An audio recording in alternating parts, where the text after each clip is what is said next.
Hello everyone, welcome to keepcoding.com। और आज हम लोग करेंगे ISC 2017 का थ्योरी पेपर का क्वेश्चन 11 कोड एक्सप्लेनेशन।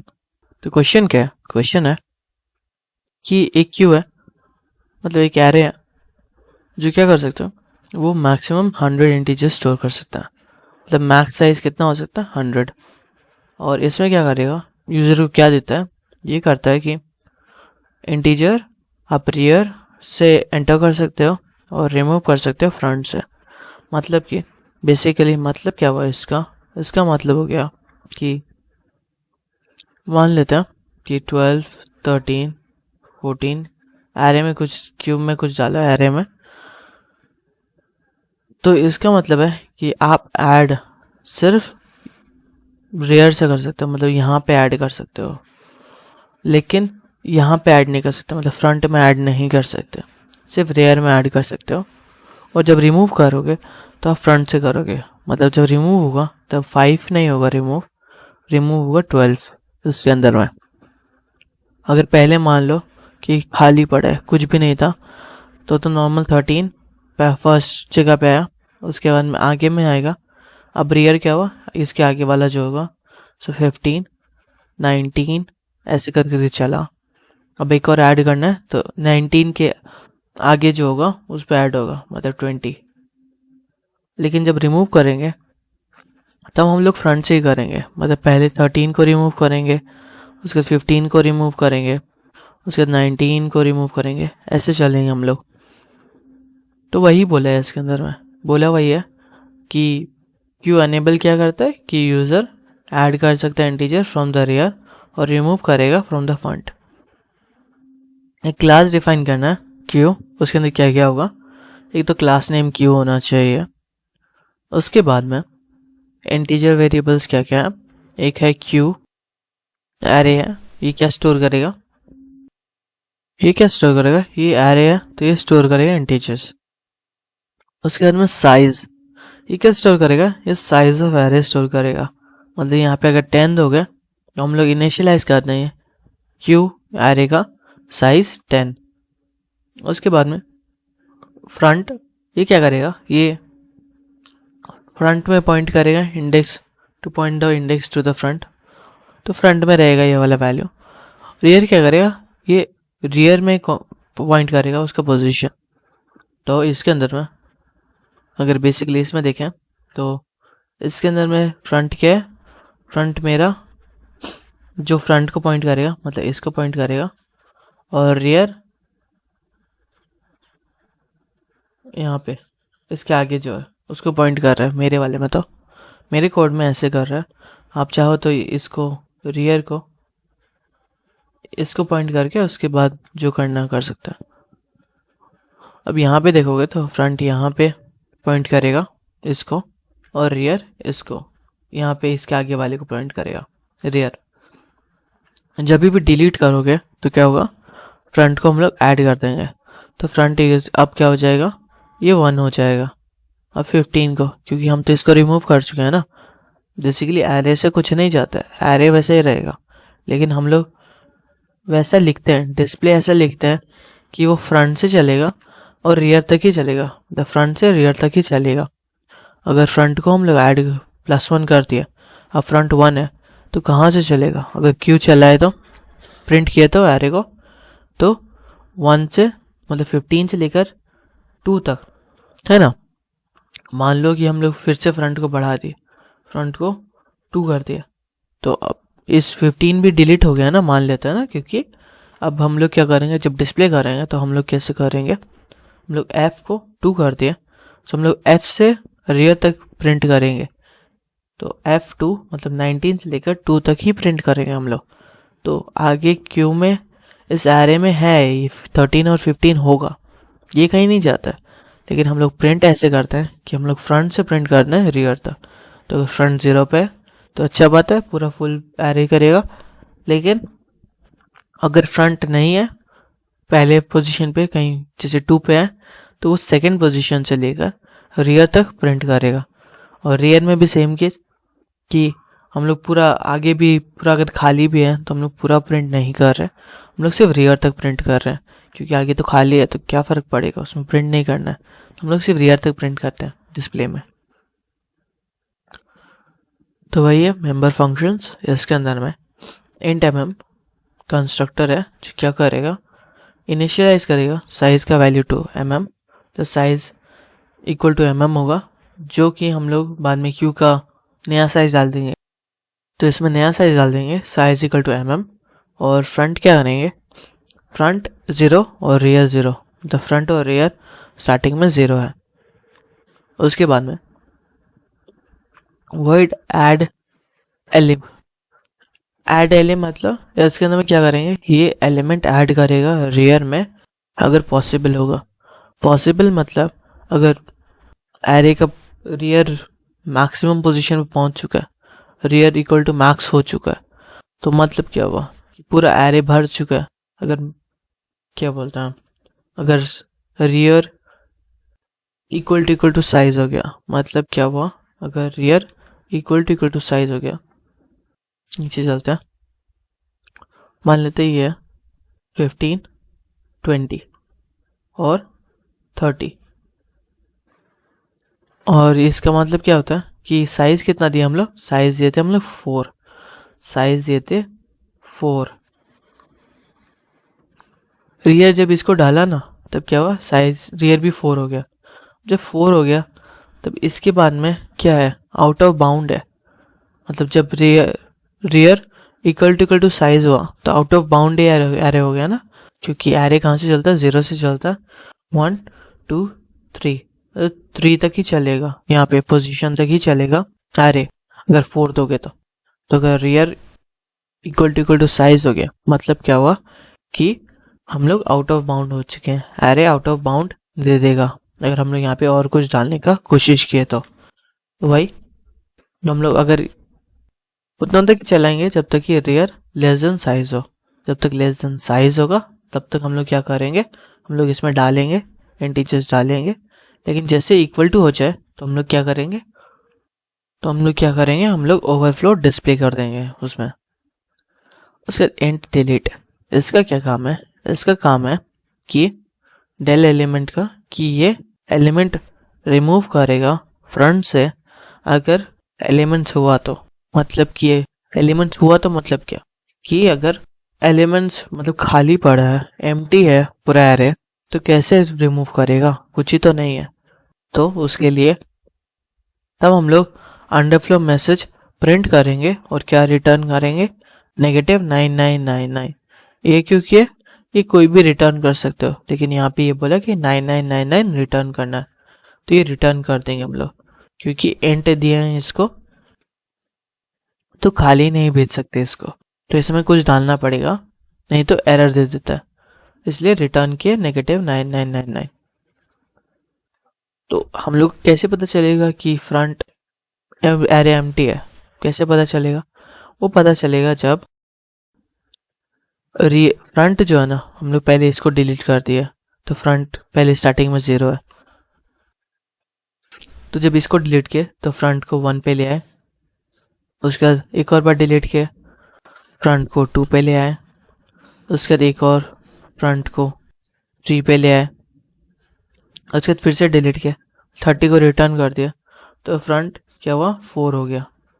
तब यहाँ पे क्या हुआ, फ्रंट इक्वल टू 4 हुआ, और इसके अंदर में क्या हुआ, और इसके हिसाब से देखोगे तो एरे तो ख़त्म हो चुका, तब एम्प्टी है अब, तो उसके हिसाब से देखोगे तो जब डिस्प्ले करोगे तो 4 फ्रंट से करोगे रियर तक तो 4 और 4 है दोनों ही, और इसके पास कुछ नहीं है, आउट ऑफ बाउंड एरे हो जाएगा।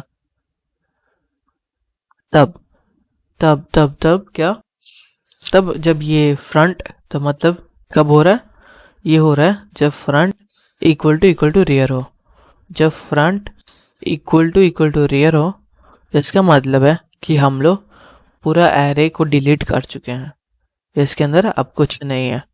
तब हम लोग क्या करेंगे, अंडरफ्लो मैसेज डिस्प्ले करेंगे और रिटर्न क्या करेंगे, -9999 रिटर्न कर देंगे। उसके बाद में क्या है, उसके बाद में डिस्प्ले, और डिस्प्ले इसमें हम लोग डिस्प्ले करेंगे एरे को। उसके बाद क्या बोला, स्पेसिफाई करना है क्या क्लास, और हम लोग को क्या बनाना है, सिर्फ void add element और int del le, और कुछ नहीं बनाना हम लोग को, क्योंकि इसमें बोल दिया अज्यूम कर ले रहे हैं कि और सब फंक्शन बने हुए हैं और हम लोग को मेन फंक्शन भी लिखने का ज़रूरत नहीं है। तो हम लोग अब सीधा कोड में चलते हैं। कोड में आए, इसके अंदर में क्योंकि हम लोग को सिर्फ ऐड एली करना है और डेल एली ही प्रिंट करना है, फंक्शन बनाने हैं उन्हीं के, और सब अज्यूम कर लिए कि बने हुए हैं। तो सीधे आए इसके अंदर में वॉइड ऐड एली, इसके अंदर में कुछ एलिमेंट भेजेंगे, तो भेजें इंट वी भेजे। उसे क्या चेक किए कि क्या आर लेस देन साइज है क्या। आर लेस देन साइज का मतलब हो गया कि जब तक जो मैक्स आर जो रियर पॉइंटर है वो जब तक कि लेस देन जो मैक्सिमम साइज है एरे का उतने से लेस देन है, तब तक क्या करेंगे हम लोग क्यू में एलिमेंट आर पोजीशन पे पहले तो एलिमेंट डालेंगे और उसके बाद आर को +1 कर देंगे ताकि वो आगे पॉइंटर पे चला जाए। मतलब अब ये रेयर हो गया वैसे कर करके। तो इसका ड्राई रन देखते हैं तो सिंपली समझ में आ जाएगा क्या हो रहा है। तो इसमें आए, इसके अंदर में मान लेते हैं कि जब यूज़र साइज डाला वो डाला 3 डालते हैं ताकि समझ में आ जाए क्या हो रहा है बेसिकली। तो इसके अंदर में स्टार्टिंग में जब रियर आर के पास रियर में कुछ भी नहीं है, 0 पोजीशन पे खाली है, अभी रियर 0 पे है, तब यूजर बोला void add एली को बुलाता है, ठीक है, एंट वी को बुलाता है और इसके अंदर क्या डालेंगे 25 डालेंगे। सो वो भी लिख देते हैं वी क्या है, सो वी मान लेते हैं 25 डाला फर्स्ट में। कंडीशन देखेगा क्या आर लेस देन साइज है क्या, तो इसके अंदर में आर क्या है मेरा 0, साइज क्या है मेरा 3। सो क्या 0 लेस देन 3 है क्या, तो यहाँ पे कंडीशन ट्रू है, ट्रू हुआ, अंदर में आएगा और क्या करेगा Q R equal to V, मतलब क्यू एरे के 0th पोजीशन पे वी वाला एलिमेंट डाल देगा। मतलब क्या होगा, मान लेते हैं ये है सो 25 और अभी आर क्या है 0, फ्रंट भी है, फ्रंट भी इक्वल टू 0 पे चल रहा है तो फ्रंट इक्वल टू 0 रख लेते हैं। ऐसे ये काम का नहीं है हम लोग के लिए, उसके अभी काम का नहीं है क्योंकि हम लोग ये सीख रहे हैं। उसके बाद इसमें क्या है R is equal to R +1, मतलब क्या हुआ रियर अब ये हो गया 1, ठीक है, 0 + 1 रियर अब हो गया 1। और उसके बाद में फिर से एक और बार ऐड एली बुलाया और इसमें इंट वी क्या डाला -100, ठीक है, -100 डाला, इसमें डालना है, इसको यूजर को डालना है। तो ये खाली है क्या, पहले तो ये देखना पड़ेगा ना। तो R1 है, साइज 3 हो गया क्योंकि रियर का वैल्यू ऐड हुआ +1, तो ये हुआ। अब इसमें चेक होगा कि क्या R लेस देन साइज है क्या, तो इसके अंदर में यहाँ पे 1 लेस देन साइज है तो क्या होगा Q, ये तो 0th पोजीशन में था, और यहाँ पे Q एरे के फर्स्ट पोजीशन में क्या डालेगा मेरा V, और V क्या है मेरा -100, सो -100 इसमें डल जाएगा, ठीक है, डाला। उसके बाद में क्या हुआ, उसके बाद में लिखा है R is equal to R +1, R अभी 1 है तो क्या हो जाएगा R 2 हो जाएगा, सो R इक्वल टू 2 हुआ। उसके बाद में क्या है, एक और बार फिर से यूज़र डालना चाह रहा है, साइज 3 है तो यूज़र फिर से डाला, इसमें डाला 50, ठीक है, 50 डालना चाह रहा है। तो इसके अंदर में गया, अब चेक किया क्या आर लेस देन साइज है क्या, तो इसके अंदर में भी कंडीशन ट्रू हुआ, हाँ आर लेस देन साइज है, 2 लेस देन 3 है, तो क्या होगा यहाँ पे 50 डालेगा, क्यू एरे के कितना पोजीशन पे, क्यू एरे के सेकेंड पोजीशन पे 50 डालेगा और क्या होगा R is equal to R plus 1 हो जाएगा। आर इज इक्वल टू अब क्या होगा 3 हो गया। उसके बाद में क्या होगा, फिर से डालना चाह रहा है, फिर से डालने की कोशिश किया, इसके अंदर डाला 20। अब देखा कि क्या ये कंडीशन में है, आर अभी 3 है तो, और साइज भी 3 है, सो क्या 3 लेस देन 3 है क्या? ये कंडीशन फॉल्स हुआ क्योंकि 3 लेस देन 3 नहीं है, तो कंडीशन फॉल्स हुआ, तो किस में जाएगा, एल्स में चला जाएगा और क्या लिखेगा, ओवरफ्लो। ओवरफ्लो प्रिंट कर देगा और यहाँ पे अब और 3-4 बार डाउनलोड की कोशिश करोगे तो भी कुछ नहीं होगा, क्योंकि ये ओवरफ्लो हो चुका है। ओवरफ्लो का मतलब अब इसके अंदर और कुछ नहीं डाल सकते। तो ऐसे चल रहा है इसका कोड में।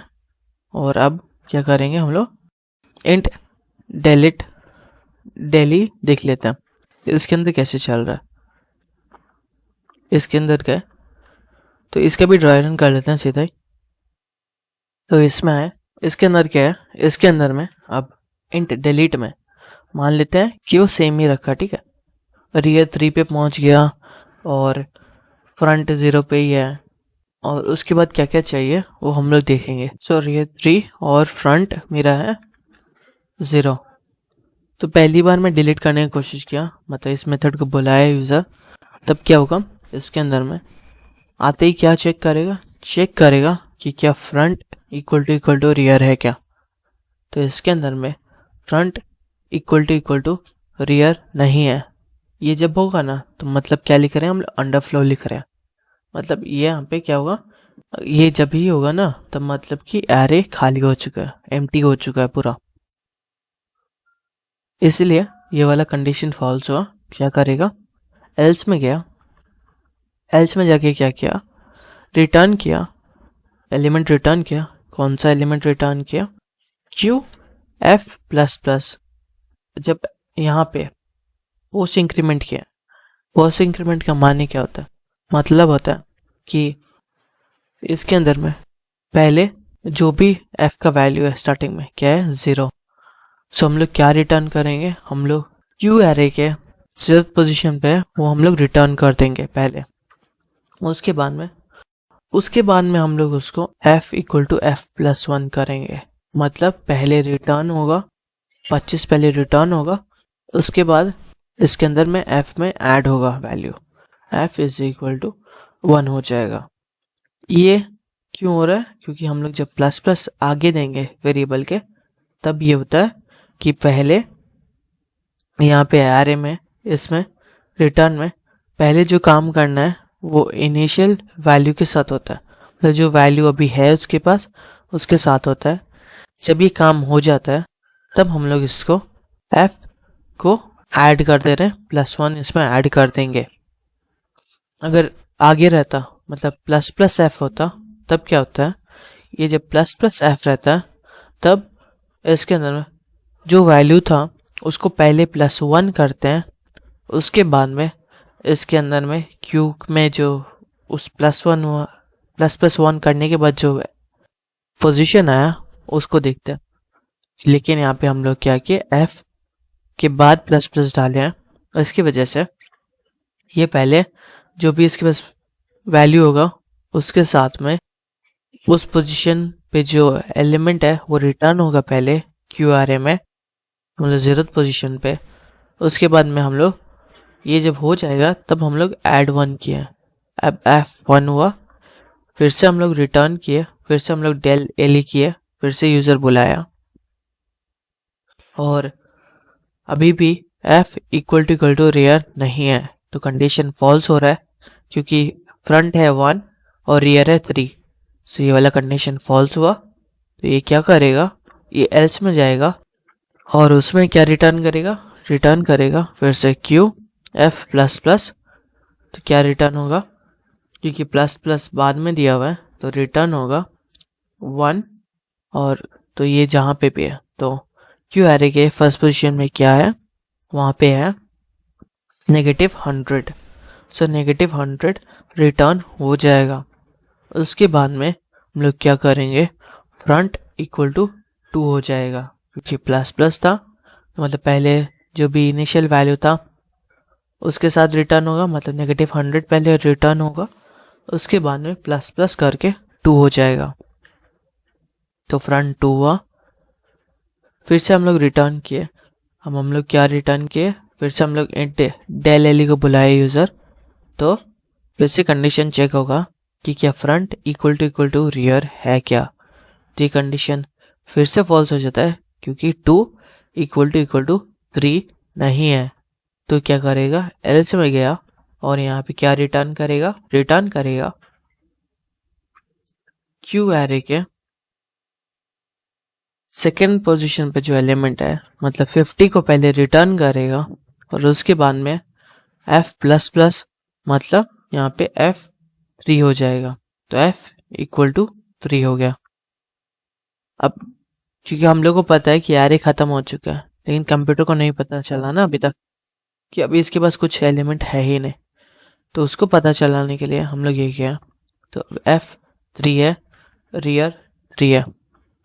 मान लो यूज़र फिर से बुलाया, अब फिर से बुलाएगा तो क्या होगा, अब इसके अंदर में हम लोग का, क्योंकि f इक्वल टू रियर हो गया, 3 इक्वल टू 3 हो गया, तो हम लोग क्या भेजेंगे, अंडरफ्लो प्रिंट करेंगे और रिटर्न क्या करेंगे, -9999, ये हम लोग रिटर्न कर देंगे। तो रिटर्न हुआ -9999 रिटर्न किया हम लोग। तो ऐसे ही ये वाला चल रहा है। तो इसी के अंदर यूज़र बैक एंड फोर्थ कर सकता है, मतलब डू वाइल चला के होता है ना स्विच केस जैसा, तो वैसा कर सकता है। मतलब यूज़र से हर बार पूछेगा कि ये करना है क्या या ये करना है क्या। तो हम लोग इसको देख लेते हैं ये कैसे चल रहा है, ठीक है। तो ये रहा, वही सेम कोड को कॉपी करके उसके बाद इधर में लाए। इसके अंदर में हम लोग क्या किया, ऐड एली करते हैं। क्या ऐड करेंगे, 30 ऐड करते हैं। तो ओवरफ्लो नहीं बोला, मतलब ऐड हो गया। फिर से एक और बार ऐड करते हैं, 40 ऐड करते हैं। तो फिर से कोई अंडरफ्लो नहीं बोला, ओवरफ्लो नहीं बोला, और इसमें डालते हैं 90। तो हम लोग क्या डाले, पहले 30, उसके बाद 40, उसके बाद 90। तो मतलब ऐसे ही आना चाहिए जब रिटर्न करेंगे। फिर से एक और बार डालने की कोशिश करते हैं। इसका साइज़ भी 3 ही डाले हैं। तो क्या होगा, यूज़र पूछेगा तो सही, लेकिन क्या होगा, ओवरफ्लो आ गया क्योंकि अब इसके पास साइज नहीं है। इंट डेल एली, तो पहले क्या भेजेगा, 30 भेजा पहले, क्योंकि हम लोग पहले स्टार्टिंग में 30 डाले थे। उसके बाद क्या डाले हैं, उसके बाद 40 डाले थे, तो 40 रिटर्न हो गया। और उसके बाद में थर्ड जो डाले थे वो क्या डाले थे, 90। सो 90 भी रिटर्न हो गया। अब उसके बाद में क्या डाले हैं, उसके बाद में कुछ नहीं है, खाली हो गया, पूरा एरे खाली हो गया। तो इसके अंदर पहले में क्या आया था, अंडरफ्लो आ गया और क्या रिटर्न किया -9999 रिटर्न कर दिया हम लोग को। तो ऐसे चला कोड। तो चलो कोड खत्म हुआ, फिर मिलेंगे, चलो बाय।